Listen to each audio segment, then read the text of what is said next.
Salut à tous, c'est Antoine Moreau. Si vous aimez les voitures, vous êtes au bon endroit. Continuez à regarder cette vidéo, on passe tout de suite au sujet du jour. Le mélange du lubrifiant du moteur avec le liquide de refroidissement du moteur est un défaut critique qui nécessite une intervention et une élimination immédiate. En d'autres termes, vous ne pouvez pas faire fonctionner la machine, mais seulement la réparer. Bien que peu fréquent, ce type de problème se produit sur les voitures neuves et d'occasion. Pour éviter des réparations coûteuses, le propriétaire de la voiture doit présenter clairement l'ordre de ses actions lorsqu'il constate la présence d'huile dans l'antigel. Comment la graisse se retrouve-t-elle dans l'antigel ? Tosol. Le système de refroidissement de l'unité motrice est un réseau de canaux traversant le bloc et la culasse. Il est hermétiquement fermé et fonctionne donc sous la pression résultant de l'échauffement et de la dilatation du fluide. Le système de lubrification est similaire, mais les canaux sont plus étroits et la pression est créée par la pompe à huile. Il n'y a que trois raisons pour lesquelles deux fluides différents se mélangent: le joint entre la culasse et le bloc cylindré. Le point faible de tout moteur. À la moindre fissure, le liquide sous haute pression pénètre dans le système étranger. En règle générale,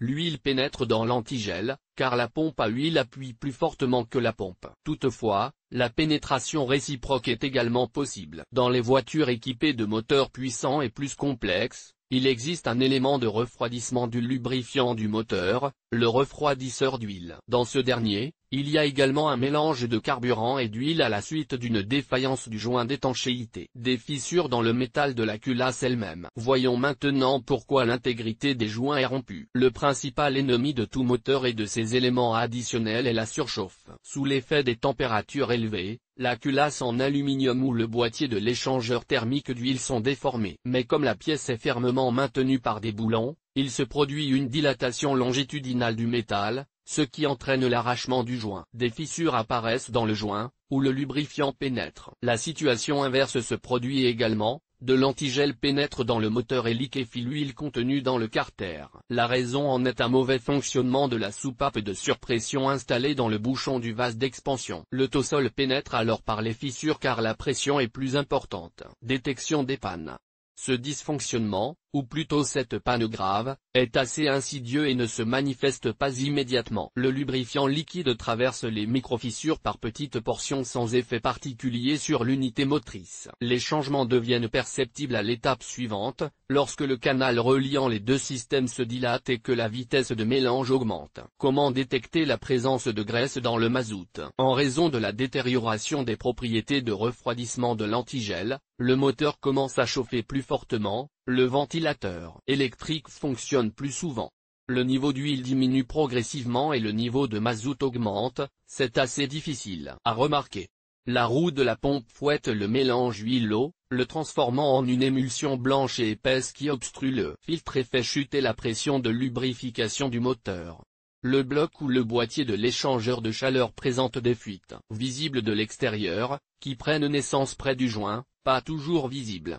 L'huile contenue dans le vase d'expansion change de couleur et de consistance par rapport au liquide de refroidissement. Important, le signe le plus évident d'un mélange, repérable visuellement, est une émulsion de couleur blanche dans le vase d'expansion avec de l'antigel. Si vous trouvez une telle substance dans le réservoir, comparez ce fait avec d'autres symptômes, surchauffe constante du moteur et signaux du témoin de niveau d'huile. En règle générale, les problèmes ne viennent pas seuls. La présence de tosol dans le carter peut entraîner de graves problèmes. Au mieux, l'émulsion obstrue les conduits de lubrification et le filtre. Dans le pire des cas, le vilebrequin fait tourner les chemises, paliers lisses, par manque d'huile. Des réparations coûteuses sont alors à prévoir. Souvent, le joint éclate jusqu'aux parois du cylindre, après quoi l'antigel pénètre dans les chambres de combustion, ces canaux sont plus proches. Le signe de la rupture est clairement visible, une fumée blanche s'échappe en grande quantité du tuyau d'échappement et la puissance du moteur diminue fortement. Lorsqu'un tel problème survient sur une voiture équipée d'un échangeur de chaleur,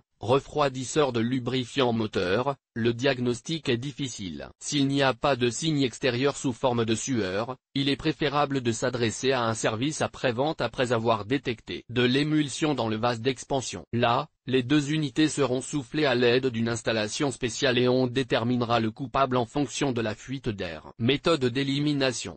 Lorsqu'une quantité importante de graisse a pénétré dans l'antigel, celui-ci ne peut plus fonctionner comme liquide de refroidissement. Des cailloux et même des particules solides s'y forment, se déposent sur les parois des canaux, bouchent la vanne thermostatique et obstruent le radiateur. En outre, rien ne garantit qu'il n'y a pas eu de pénétration mutuelle et que le tossol n'a pas fui dans le carter du moteur. D'où la conclusion, les deux fluides doivent être vidangés. Si votre voiture est équipée d'un refroidisseur d'huile, contactez immédiatement un atelier pour localiser le joint percé. Vous déciderez ensuite d'effectuer la réparation vous-même ou de la confier au personnel de l'entretien automobile. Que faire en cas de présence d'huile ou d'émulsion dans le vase d'expansion de l'antigel? Les deux systèmes doivent être rincés. Avant de vider le réservoir, ajoutez un détergent spécial dans le vase d'expansion et laissez tourner le moteur au ralenti pendant 5 minutes. Videz immédiatement le système de lubrification. Dévissez et jetez le filtre à huile. Remplacez le joint du bloc cylindre en démontant la culasse. Au cours du démontage, démontez les éléments du système de refroidissement, tuyaux, pompes, thermostat, et lavez-les soigneusement à la main. Faites de même avec l'échangeur de chaleur, s'il est à l'origine du mélange des fluides. Dévissez le carter et la pompe à huile, démontez cette dernière et remplacez tous les joints. Avant le remontage, rincez les pièces avec de l'essence ou un solvant. Remontez l'unité motrice, installez un nouveau filtre et remplissez le système avec de la graisse moteur de rinçage. Au lieu d'utiliser du mazout, remplissez le système avec de l'eau distillée et ajoutez du détergent. Démarrez le moteur et laissez-le tourner pendant 10 à 15 minutes sans augmenter le régime. Surveillez le témoin d'huile et la jauge de température. Une fois l'opération terminée, remplacez l'eau par du liquide de travail, de l'antigel, et l'huile de rinçage par de l'huile moteur normale. Il est très souhaitable de changer le filtre 2 fois. Conseil. En effectuant un rinçage préliminaire du système de refroidissement avant l'élimination de la panne, contrôlez la température et la pression de la lubrification. Si vous remarquez quelque chose d'anormal, arrêtez immédiatement le moteur, car l'huile continue à pénétrer dans l'antigel. Quelle que soit la prudence avec laquelle vous essayez de rincer les pièces du moteur pendant le démontage, vous ne pourrez pas atteindre tous les canaux. C'est pourquoi le rinçage doit être effectué à plusieurs reprises, y compris après le démarrage de l'unité motrice. Pendant le fonctionnement ultérieur, surveillez l'état des fluides de processus afin que ce désagrément ne se reproduise pas.